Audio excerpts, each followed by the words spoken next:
Olá, nossa aula hoje é sobre custo de empréstimo sobre imobilizado. E para falar sobre esse assunto aí, primeiro nós vamos ter que dar uma olhada na NBCTG.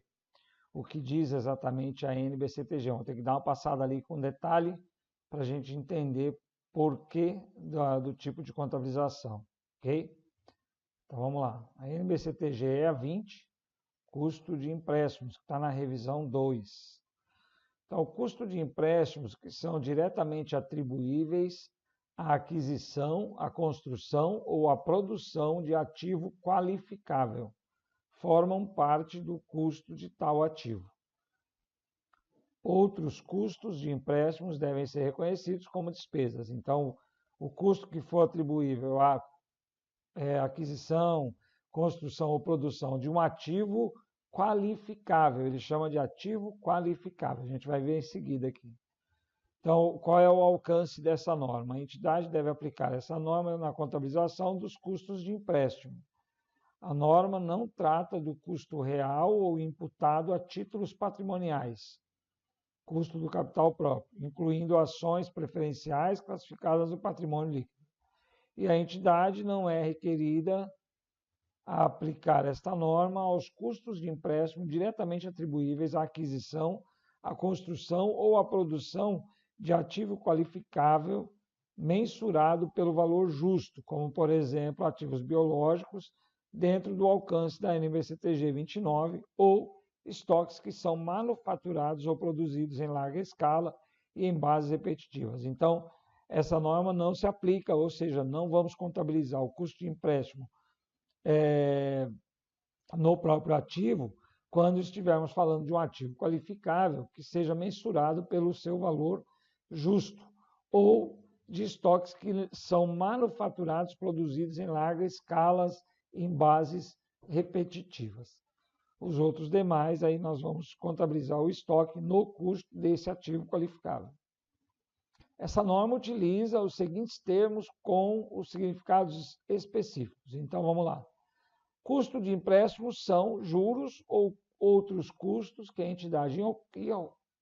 entidade incorre em conexão com o empréstimo de recursos, né? Todos os custos que ela tem relativos ao empréstimo. No caso, a maioria das vezes é juros mesmo, né? Ou alguma taxa ali de contratação, enfim. E o que é o ativo qualificável? É um ativo que necessariamente demanda um período de tempo substancial para ficar pronto para seu uso ou venda pretendida. Que é o que então? São os ativos, né, os equipamentos que a gente compra, que ainda vão ser construídos, né, os equipamentos de longa de demora, né, na sua construção, na sua elaboração, principalmente, né?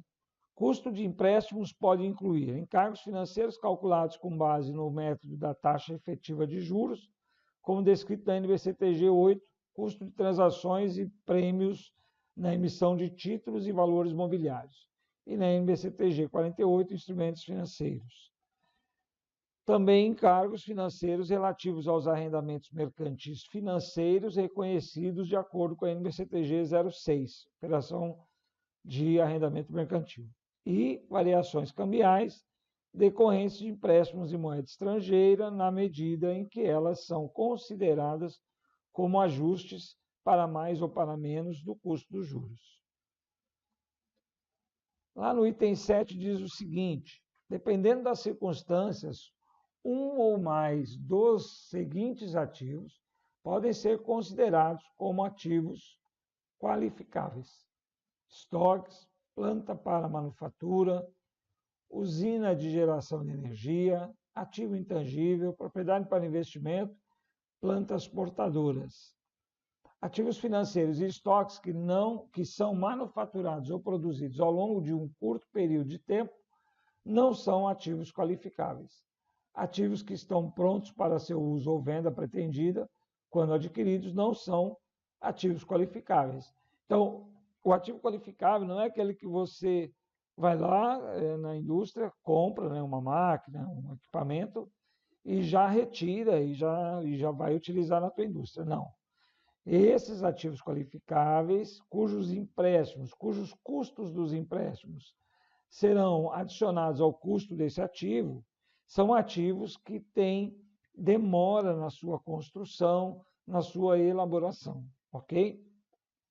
Na sua manufatura, industrialização. Então, são aqueles de encomenda, né? Na verdade. Reconhecimento. A entidade deve capitalizar os custos de empréstimo que são diretamente atribuíveis à aquisição, à construção ou à produção de ativo qualificável como parte do custo do ativo. A entidade deve reconhecer os outros custos de empréstimos como despesa no período em que são incorridos. Isso quer dizer o seguinte, você tem vários empréstimos, aqueles que você conseguir identificar com os ativos qualificáveis, os custos desses empréstimos serão adicionados ao custo desse ativo.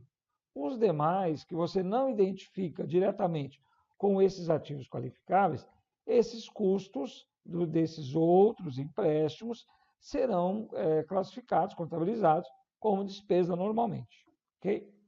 Custo de empréstimos que são diretamente atribuíveis à aquisição, à construção e à produção de ativo qualificável devem ser capitalizados como parte do custo do ativo quando for provável que eles resultarão em benefícios econômicos futuros para a entidade e que tais custos possam ser mensurados com confiabilidade.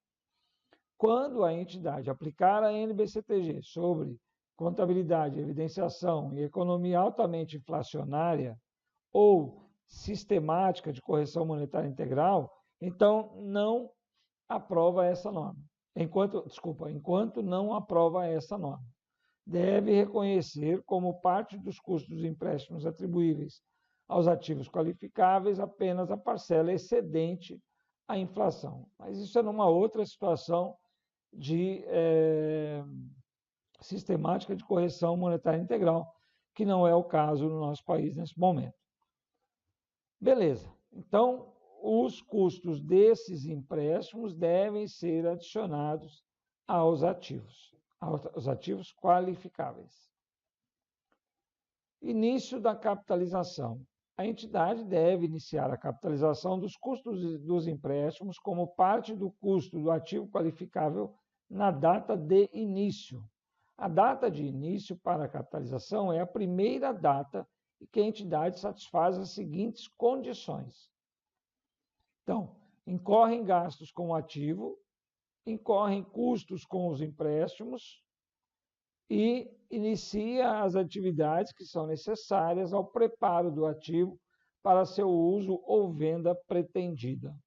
Então, é quando começa a gastar com aquele ativo que está sendo construído, ou quando incorre já em custos desses empréstimos, começa a correr os juros, a pagar os juros, e quando inicia as atividades que são necessárias ao preparo do ativo para o uso ou venda pretendida. Então, começa por exemplo, a adquirir peças, materiais para a construção desse ativo. Então, vamos a um exemplo prático aqui. A empresa XPTO contratou a empresa Faz Tudo em 1/3/X0 para fabricar uma máquina que será utilizada no processo produtivo pelo valor de R$ 2.600.000. No contrato estava previsto o pagamento em 4 parcelas, sendo a última na entrega do equipamento na fábrica, totalmente pronto para uso. A entrega está prevista para 31/12/X0. Então, ele fez a encomenda em 1 de março e a previsão de entrega é 31 de dezembro, quando também será a previsão do último pagamento. As parcelas e vencimentos estão na tabela abaixo. Então, na contratação, olha, já é pago 1 milhão, 1 de março, depois, 31 de maio, é pago 400.000, 30 de setembro, 500.000, 31 de dezembro, quando da entrega, se ela acontecer nessa data, 700.000. Então, são 4 pagamentos aqui. Ok.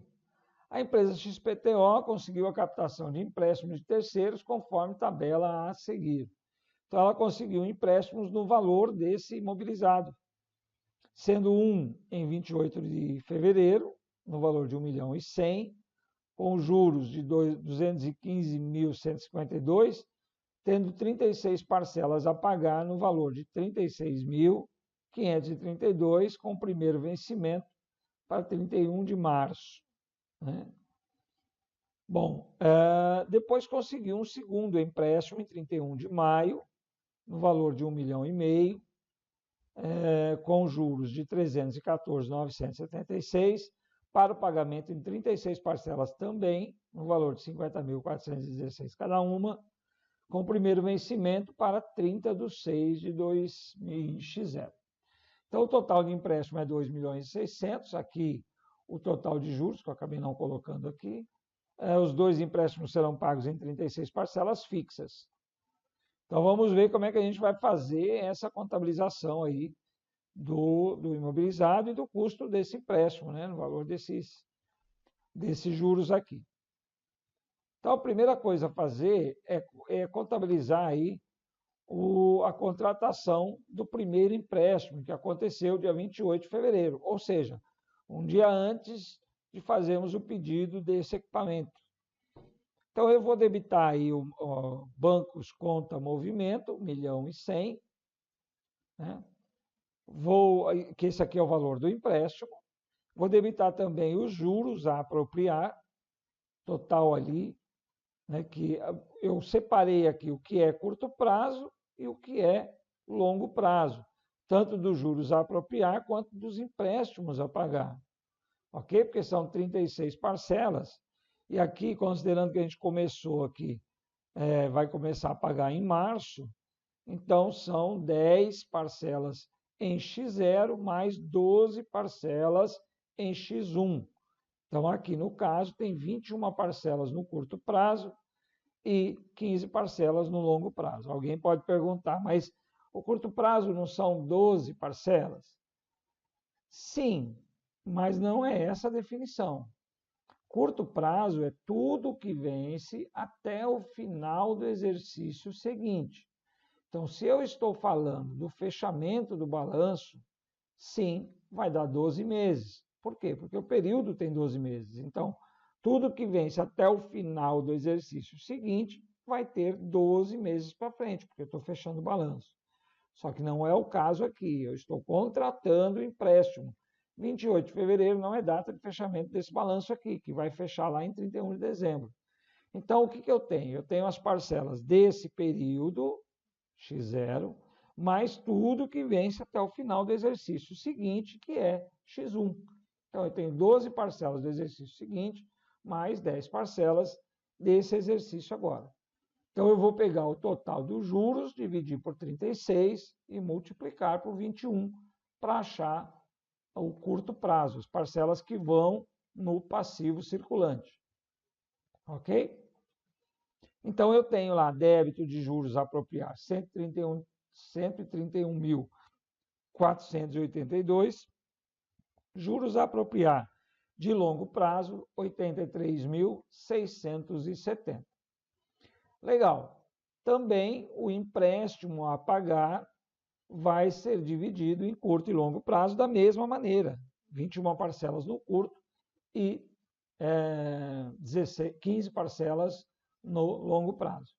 Então, pega o total de empréstimo e divide por 36 parcelas e multiplica por 21 para achar o curto prazo, multiplica por 15 para achar o longo prazo. E assim é a contabilização da contratação do primeiro empréstimo. Logo em seguida, já tem a compra do equipamento que vai ser fabricado e entregue lá, previsão 31 de dezembro de X0. Então, quando eu faço a compra, né, o pedido, eu tenho débito de imobilizado em andamento, porque vai estar em construção, ativo não circulante, enquanto isso eu não tenho depreciação, certo? 2.600.000. Vou creditar o banco conta movimento, 1 milhão, e contas a pagar, 1.600.000. Aqui já faz parte a primeira parcela de entrada. Lembra daquela tabelinha que eram 4 parcelas, né? Então, a primeira em 1 de março, pelo pedido. Então, eu já acredito aqui o valor de 1.100.000. De 1 milhão. 1.100.000 é o valor do empréstimo que eu consegui um dia antes. Okay? Então, por isso, eu tenho saldo para pagar. Maravilha. Continuando, o que vai acontecer agora? Ainda em 1 de março, eu tenho a capitalização dos juros do primeiro empréstimo. Lembra que a capitalização quando começa? Quando eu faço o pedido da compra, quando eu tenho já os gastos com o custo do empréstimo. Então, já é 1º de março. Eu já tenho que contabilizar aqui os juros, né, relativos a esse imobilizado. Então, eu vou contabilizar aqui a débito de imobilizado em andamento, custos de empréstimo, ativo não circulante, o valor de 215.152, que é o total dos juros que vai ser cobrado, né, que foi cobrado, do contrato de empréstimo. Como o contrato de empréstimo foi todo para ajudar a pagar esse imobilizado, e os juros desse empréstimo vai capitalizado para esse imobilizado também. Eu acredito juros a apropriar, tanto no curto quanto no longo prazo. Ok? Então, olha só, eu vou zerar as contas de juros a apropriar. Legal? Então, isso aqui já faz a contabilização da capitalização dos juros do primeiro empréstimo. Beleza. Agora, passou isso daí, vem as cobranças, né, já das parcelas do empréstimo. Então, dia 31 de março, como eu captei ali em 28 de fevereiro, em 31 de março eu já tenho que pagar a primeira parcela. Eu vou pagar, então, a débito de empréstimos no curto prazo e a crédito de banco contra movimento. 36.532. É a primeira parcela. E assim, eu vou pagar a segunda parcela em 30/4. Vou pagar... e aí antes de... Quer dizer, no dia 31 de maio, eu também vou pagar parcela daquele empréstimo. Mas eu tenho também a contratação do segundo empréstimo. Então, já faço aqui a contabilização da contratação do segundo empréstimo de 1.500.000 e eu vou fazer da mesma maneira que eu fiz o outro. Vou debitar banco contra movimento, 1.500.000. Vou debitar a juros a apropriar, tanto no curto quanto no longo prazo. Agora, já com o número de parcelas menor, né? São 7 parcelas nesse período, mais 12 parcelas do período seguinte, 19 parcelas no curto prazo, né? E 17 parcelas no longo prazo. Eu vou creditar também empréstimos, tanto no curto quanto no longo prazo, também pelo mesmo número de parcelas, 19 e 17. Então, para fazer isso, eu pego o total de juros, né, no caso dos juros aqui, divido por 36 parcelas e multiplico por 19 para achar esse valor. E depois multiplico por 17 para achar esse valor aqui.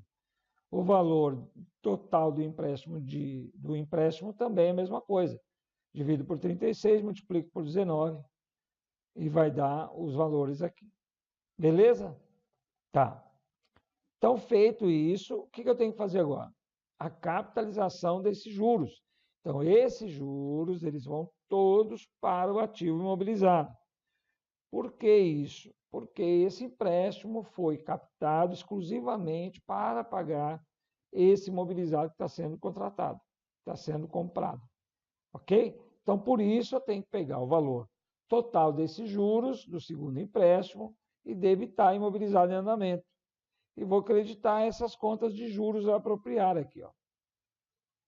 Se fosse uma outra situação em que eu não fosse capitalizar nos ativos, eu ia apropriar esses juros mensalmente para resultado. No caso aqui, como vai ser capitalizado no ativo, eu faço isso de uma única vez. Ok? Muito bem. A partir daí, eu tenho, então, os pagamentos. Pagamento da terceira parcela do primeiro empréstimo, em 31 de maio. Pagamento da segunda parcela ao fornecedor do equipamento, também aconteceu em 31 de maio. Né? A primeira foi dia 1/3, a segunda, dia 31 de maio. Então, aqui eu estou pagando a segunda parcela. Ó. Agora já tem dinheiro também, porque eu peguei o segundo empréstimo. Estou pagando a segunda parcela para o fornecedor. Depois, em 30/6, eu tenho o pagamento da quarta parcela do primeiro empréstimo e a primeira parcela do segundo empréstimo, certo? Lembra que eu tenho 2 empréstimos e ainda tenho o fornecedor para pagar. Só que o dinheiro do fornecedor veio através desses empréstimos aí. Então, continuando aqui, dia 31/7, eu pago a quinta parcela do primeiro empréstimo, aqui vai ser sempre o mesmo valor, porque são parcelas fixas, né? Eu já capitalizei os juros, não há mais nada o que fazer com esses juros, então agora é só baixa do empréstimo mesmo. A mesma coisa no segundo empréstimo. Aqui eu estou pagando a segunda parcela, né? 31/7. Depois, 31/8, eu vou pagar a sexta parcela do primeiro empréstimo, vou pagar a terceira parcela do segundo empréstimo. Em 30/9, também as parcelas, beleza, a gente já sabe. E tem o pagamento, terceiro pagamento para o fornecedor, relativo à compra do equipamento. Ok?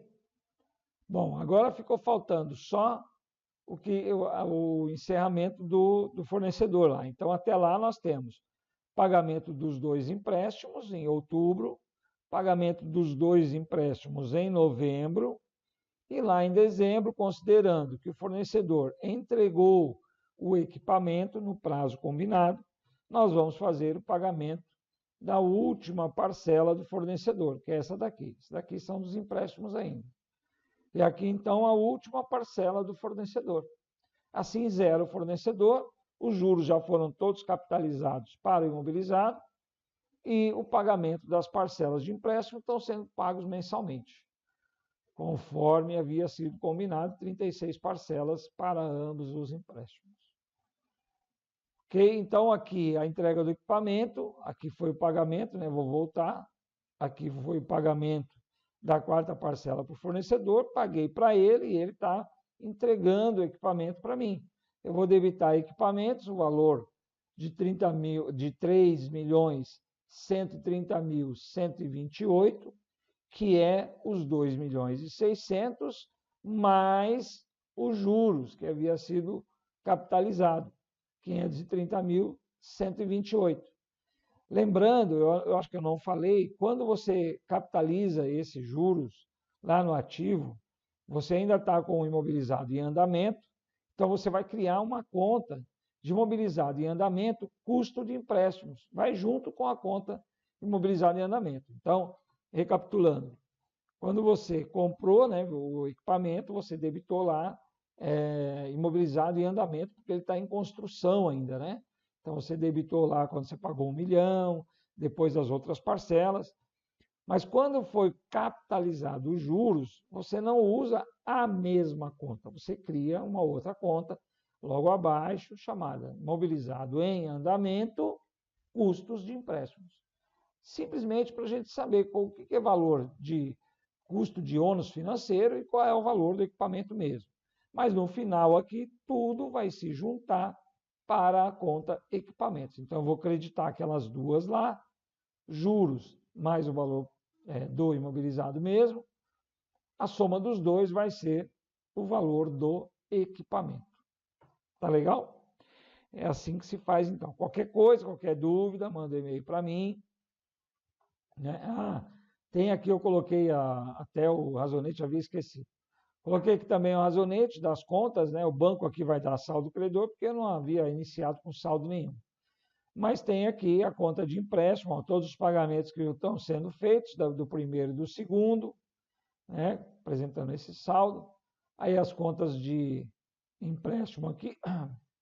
Os juros apropriados, olha só, zerou. Por que zerou? Porque foi apropriado lá na conta de imobilizado.